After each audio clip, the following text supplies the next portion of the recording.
மசாலா ஊதிராமல் ஒரு சூப்பரான fish fry எப்படி செய்யறதுன்னு வீடியோக்குள்ளே போய் பார்க்கலாங்க. வீடியோக்குள்ளே போகிறதுக்கு முன்னாடி ஃபஸ்ட் டைம் நம்ம சேனலை பார்க்குறதா இருந்தால் சேனலை சப்ஸ்கிரைப் பண்ணிக்கோங்க. மறக்காமல் லைக் பண்ணிட்டு உங்கள் ஃப்ரெண்ட்ஸ் அண்ட் ஃபேமிலி மெம்பர்ஸ்க்கு ஷேர் பண்ணிக்கோங்க. இப்போ இந்த ரெசிபி எப்படி செய்யுதுன்னு பார்க்கலாங்க. அதுக்கு ஒரு அகலமான தட்டு எடுத்து வச்சுருக்கேன். இதில் 1/2 டேபிள் ஸ்பூன் மஞ்சத்தூள் சேர்த்துக்கலாங்க. 1 டேபிள் ஸ்பூன் கலருக்காக காஷ்மீரி மிளகாத்தூள் சேர்த்துக்கிறேன். தனி மிளகாத்தூள் வந்து ஒரு 1/2 டேபிள் ஸ்பூன் சேர்த்துக்கிறாங்க. அது நல்லா காரம் வரைக்கும், அதனால 1/2 டேபிள் ஸ்பூன் சேர்த்துக்கிறேன். 1 டேபிள் ஸ்பூனு 1/2 டேபிள் ஸ்பூன் தனியாத்தூள், 1/2 table spoon garam masala, 1/2 table spoon இஞ்சி பூண்டு பேஸ்ட்டுங்க. இது எல்லாத்தையும் சேர்த்துட்டு தேவையான அளவு உப்பு சேர்த்துக்கலாம். சேர்த்துட்டு 2 டேபிள் ஸ்பூனு கார்ன்ஃப்ளவர் சேர்த்துக்கலாம். 1 டேபிள் ஸ்பூனு பச்சரிசி மாவு அது வந்து சேர்த்துக்கலாங்க. சேர்த்துட்டு இப்போ இது கூட ஒரு லெமன் வந்து பிழிஞ்சு விட்டுக்கலாங்க.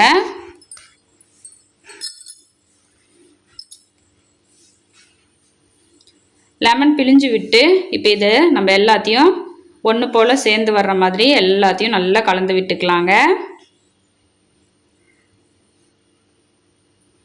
இப்போ பாருங்கள், மசாலா எல்லாமே கலந்து விட்டாச்சு. நல்லா திக்காக இருக்குது. இப்போ தேவையான அளவு தண்ணி ஊற்றி இந்த மசாலாவை வந்து நம்ம கரைச்சிக்கலாம். ரொம்ப திக்காக இருந்தால் மீனில் வந்து மசாலா வந்து ஒட்டாதுங்க. அதனால் தண்ணி ஊற்றி மாவை வந்து ஒட்டுற அளவுக்கு நம்ம கரைச்சிக்கலாம். பாருங்கள், இந்த அளவுக்கு கரைச்சிக்கோங்க. இதுதான் கரெக்டாக இருக்கும். அப்போ தான் மீனில் மசாலா வந்து நல்லா ஒட்டி பிடிக்கும். இப்போ பார்த்தீங்கன்னா நான் வவ்வால் மீன் வந்து வாங்கிட்டு வந்திருக்கேங்க. இதில் இந்த மசாலாவை வந்து அப்ளை பண்ணிக்கலாம்.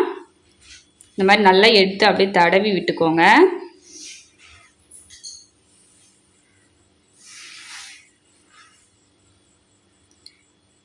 அவ்வளோதான், ஒரு பக்கம் தடவியாச்சு. இப்போ இன்னொரு பக்கமுமே இந்த மசாலாவை எடுத்து தடவி விட்டுறலாங்க.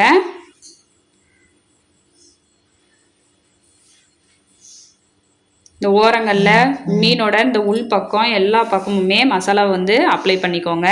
இப்போ எல்லா பக்கமுமே நான் மசாலா அப்ளை பண்ணி விட்டுட்டேங்க. இப்போ இது ஒரு தட்டு போட்டு மூடி வச்சிடலாம். இது ஒரு 2 மணி நேரம் அளவுக்கு நல்லா ஊறட்டுங்க. எந்த அளவுக்கு ஊறுதோ அந்த அளவுக்கு மீனில் வந்து மசாலா நல்லா உள்ளே இறங்கி வரும். இப்போ ஒரு தவா எடுத்து வச்சுட்டு அதில் எண்ணெய் வந்து ஊற்றி அப்ளை பண்ணிக்கலாங்க.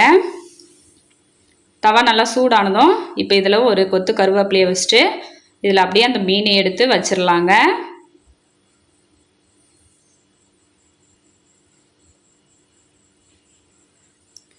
அவ்வளோதான், எடுத்து வச்சாச்சு. அடுப்பு வந்து மீடியம் ஃப்ளேமில் வச்சுக்கோங்க. அப்போ தான் அந்த மசாலா எல்லாம் நல்லா உள்ளார இறங்கி வெந்து வரும். மீனும் கருகாமல் இருக்கும். உள்ளாரெல்லாம் மீன் நல்லா வெந்து வரும்.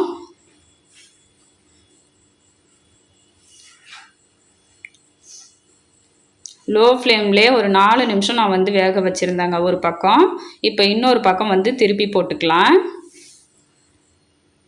இந்த மாதிரி இந்த வாழை வந்து கட் பண்ணாதீங்க. நம்ம திருப்பி போடுறதுக்கு ரொம்ப ஈஸியாக இருக்கும். அதனால் வால் கட் பண்ணாமல் வச்சோம்னா இந்த மாதிரி திருப்பி போட ரொம்ப ஈஸியாக இருக்குங்க நமக்கு. இப்போ பாருங்கள், இன்னொரு பக்கம் வந்து திருப்பி போட்டுடலாம். ஒரு பக்கம் இதை வந்து திருப்பி போடுறதுக்கே எனக்கு கொஞ்சம் கஷ்டமாக ஆயிடுச்சுங்க. வாழை பிடிச்சி தான் நான் திருப்பி போட்டேனே, ரொம்ப ஈஸியாக இருந்தது அது. இப்போ இந்த பக்கம் பார்த்தீங்கன்னா நல்லா வெந்து வந்துருச்சு. மசாலா எதுவுமே உதிரலைங்க. நல்லா மீனோட ஒட்டி பிடிச்சிருச்சு பார்த்தீங்களா, எதுவுமே உதிரல. இப்போ இன்னொரு பக்கமுமே மீன் வந்து நல்லா வெந்துருச்சு. இப்போ இதை அழகாக அப்படியே எடுத்து ஒரு பிளேட்டுக்கு மாற்றிடலாங்க. கொஞ்சம் கூட மசாலா வந்து எங்கேயுமே பிரியல பார்த்தீங்களா.